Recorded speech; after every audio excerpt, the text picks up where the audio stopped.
Olá, consumidores, sejam bem-vindos ao programa da ADECO, Associação para a Defesa do Consumidor. Um programa inteiramente dedicado à proteção e defesa dos direitos e legítimos interesses dos consumidores cabo-verdianos. Seguimos agora com os temas do programa de hoje. Informação jurídica com o tema: a interrupção da gravidez, aborto em Cabo Verde, é legal em qualquer situação? Em educação financeira, a economista Abigail Ferreira apresenta dicas para preparar o Natal investindo na educação financeira. De seguida, a ADECO explica a Lei de Defesa do Consumidor cabo-verdiano. Para finalizar, a rubrica ADECO Responde sobre o que é o assambarcamento. Seguimos agora com o habitual microprograma Informação Jurídica. O nosso jurista esclarece se a interrupção da gravidez, aborto em Cabo Verde, é legal em qualquer situação. A legalização do aborto é um tema bastante complexo e, inclusive, muito polémico pelo mundo afora, já que traz questões éticas bastante interessantes de se debater. Mas hoje não vamos entrar muito nestas questões, simplesmente vamos apresentar em que medida o aborto é despenalizado em Cabo Verde. Legalizado sim, mas a palavra certa é despenalizado. Em que medida que o ato da interrupção da gravidez não é considerado um crime. Em Cabo Verde, desde 1985, a mulher tem o direito de interromper a gravidez. Só que, obviamente, não é em qualquer situação. Em situações previstas na lei, em situações específicas e em condições também especificadas e existentes na nossa legislação. Uma das formas principais, ou seja, a forma mais universal de interrupção da gravidez despenalizada em Cabo Verde, é que a mulher de livre e própria consciência consente a interrupção da gravidez do feto que já está em gestação a um período de 12 semanas, até 12 semanas. 12 semanas. Sensivelmente 3 meses. Ou seja, esse é o prazo de gestação até onde a mulher tem o direito de interromper a sua gravidez. Mas também temos outras duas situações, como por exemplo a situação em que a mulher poderá transmitir uma doença hereditária, por vezes fatal, ao feto, quando esse nascer. Nestas situações também pode-se eventualmente interromper a gravidez de uma forma justificada. Igualmente, se o nascimento do feto vir a causar risco, um provável risco de morte à mãe que dará à luz a esse feto. Nessas situações também, havendo provável risco diagnosticado medicamente, poder-se-á interromper a gravidez de uma forma igualmente justificada. E então são essas 3 formas que se pode realmente interromper a gravidez de uma forma despenalizada, de uma forma legalizada, desde que seja por um profissional médico licenciado para isso e também seja em uma instituição de saúde devidamente creditada, devidamente credibilizada. O microprograma Informação Jurídica é financiado pelo Ministério da Justiça e Trabalho. Você é impulsivo quando se trata de compras de Natal? O presente do amigo secreto, a confraternização em família, as compras de Natal, a roupa nova para o final de ano, são tentações que não faltam para gastar dinheiro. Mas para o ajudar com estas questões, a economista Abigail Ferreira vem ao programa apresentar dicas para preparar as épocas festivas investindo na educação financeira. Estimado consumidor, bem-vindo a mais uma rúbrica sobre educação financeira. Hoje vamos abordar a questão do consumo na época de Natal. Estamos agora numa época em que uma das maiores preocupações da família são as compras de Natal. Durante esta época festiva, os apelos ao consumo intensificam-se, sendo mais frequentes os comportamentos de compra impulsivos e irrefletidos. Assim, é indispensável termos consciência da necessidade de um planeamento cuidado dos gastos durante a época festiva que se inicia, de forma a promover uma gestão ajustada do orçamento disponível e, acima de tudo, prevenir situações de endividamento excessivo. Vamos então dar alguns conselhos para esta época. O nosso primeiro conselho prende-se sempre com a necessidade da elaboração do orçamento mensal, independentemente da época do ano ou do mês em que nos encontramos. Porquê? Porque só assim conseguimos identificar o valor disponível após o pagamento de todos os encargos mensais obrigatórios e assim sabemos o montante disponível para a realização de gastos extra, como os gastos natalícios. Em segundo lugar, é importante também a elaboração do próprio orçamento natalício e esse orçamento deve contemplar um planeamento dos gastos com presentes, alimentação, decoração e eventos sociais. Vamos por cada um deles. Em relação aos presentes, antes de ir às compras, faça uma lista de presentes para as pessoas a quem você pretende dar algo e quais os valores a despender. Os expositores das lojas são projetados para levar as pessoas a fazer compras por impulso. Assim, sem uma lista detalhada, você pode gastar muito mais do que planeia ou fazer escolhas erradas de compra. Assim, ter essa lista e respeitá-la é a regra de ouro para evitar o consumismo. Ao mesmo tempo, procure evitar compras de última hora e por impulso. Se possível, efetue comparações de preços e opções disponíveis.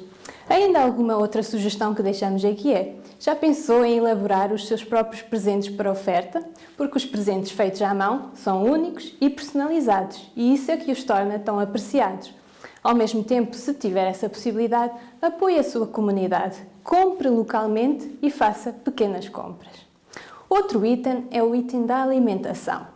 Neste fator, deve fazer um planeamento antecipado das refeições festivas, de forma a limitar o gasto total e também a poder encontrar alternativas mais económicas.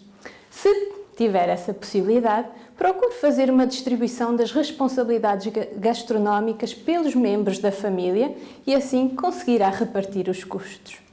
E a decoração? Bom, neste item, lembre-se de reciclar e procurar inovar na decoração com originalidade, recorrendo aos objetos decorativos que utilizou nos anos anteriores. Aqui também poderá mesmo fazer algumas alterações à mão. Por último, no que diz respeito aos eventos sociais, procure sempre realizar festas e jantares de amigos em casa e partilhe os gastos. Se optar por frequentar festas fora de casa, acautele essa despesa. Estas são algumas dicas e estratégias que poderão contribuir para uma gestão mais eficaz do orçamento disponível e para a prevenção do endividamento excessivo, evitando problemas de instabilidade financeira no início de 2022.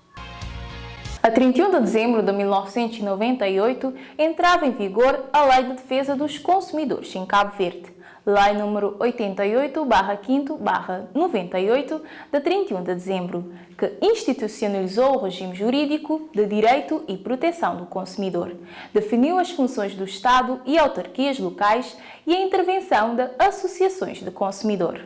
Em celebração dos 23 anos da lei que defende os direitos do consumidor, saiba o que o Estado e o município podem fazer pelo consumidor, segundo a Lei de Defesa do Consumidor de Cabo Verde. Os principais agentes que devem defender o consumidor e que têm poder como autoridade para defender, informar e proteger o consumidor residente em Cabo Verde, segundo a legislação cabo-verdiana, a Lei 88/5/98 de 31 de dezembro de 1998, segundo essa lei, são o Estado e o município. A lei já vai buscar isso à Constituição de Cabo Verde. E as principais formas que o Estado e o município têm para defender o consumidor é através do apoio à associação dos consumidores. Um apoio que poderá ser financeiro, um apoio que poderá reforçar as medidas de ação, as medidas interventivas da associação do consumidor. Criar meios como autoridade que a intervenção da Associação para a Defesa do Consumidor seja assertiva e tenha um resultado prático, já que a Associação para a Defesa do Consumidor não é autoridade, e se o Estado e o município são autoridades. E, portanto, é isso que o Estado poderá fazer. Deverá também, segundo a nossa lei, criar condições para que a lei seja devidamente executada. E como é que se faz isso? Criar condições externas para que todos os direitos que estejam previstos na lei do consumidor sejam efetivamente cumpridos pelas empresas, pelos vendedores, pelos fornecedores, e se descumpridos, que exista consequências negativas, ou seja, o Estado tem de criar condições que essas consequências realmente ocorram a quem desrespeitar os direitos dos consumidores e que também sejam devidamente responsabilizados. Criar condições, criar instituições para que isso possa realmente ocorrer.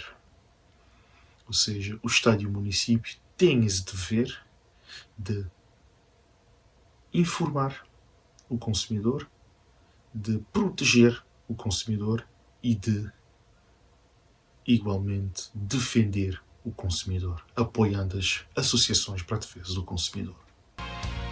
O que é o assambarcamento? Em que situações estamos perante a prática de assambarcamento? Saiba mais sobre o tema em ADECO Responde. Assambarcamento é considerado uma infração contra a economia.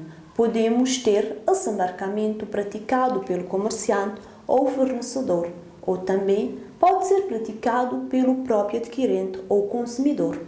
O assambarcamento praticado pelo comerciante ou fornecedor é uma situação em que, no período de notória escassez ou com prejuízo do regular abastecimento do mercado de bens essenciais ou da primeira necessidade, ou ainda de matérias-primas utilizáveis na produção dos bens essenciais, o comerciante ou fornecedor, já tendo estoque desse produto, oculta essa quantidade, recusa a sua venda segundo os usos normais da respectiva atividade, com o objetivo de alterar os preços ou prejudicar os consumidores.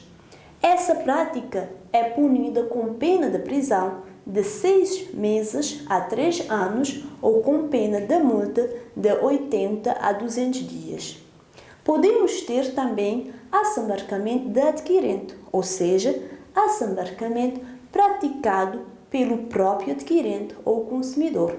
Isto acontece quando o adquirente ou consumidor, em situação de notória escassez ou com prejuízo do regular abastecimento do mercado, adquire bens essenciais ou da primeira necessidade em quantidade desproporcionada às suas necessidades de abastecimento ou da renovação normal das suas reservas. Aquele que praticar o assambarcamento de adquirente é punido com uma pena de prisão até 1 ano ou com pena de multa de 60 a 120 dias. Para evitar essas práticas, seja um consumidor consciente, solidário e responsável, denunciando essas práticas à IGAI ou à ADECO. Muito obrigada por ter acompanhado mais uma emissão do programa. Agradecemos o apoio e a colaboração dos nossos associados e parceiros. Você que ainda não é sócio, mas acha importante ter uma organização que defenda os seus direitos, então associe-se à ADECO e fortaleça a causa dos direitos do consumidor, pagando uma cota mínima mensal de 100 escudos e passa a usufruir de vários benefícios exclusivos que dispomos para os nossos associados. Se tem alguma dúvida por esclarecer, quer fazer uma denúncia ou uma reclamação derivada de um conflito de consumo, conte com a ADECO. Atendemos a todos os consumidores, em particular os nossos associados, presencialmente na sede e delegações, através dos números de telefone, e-mail e site que estão a passar no rodapé. Acompanhe-os nas nossas plataformas digitais. O Defesa do Consumidor volta na próxima quinta-feira, à mesma hora. Até lá, seja um consumidor consciente e responsável.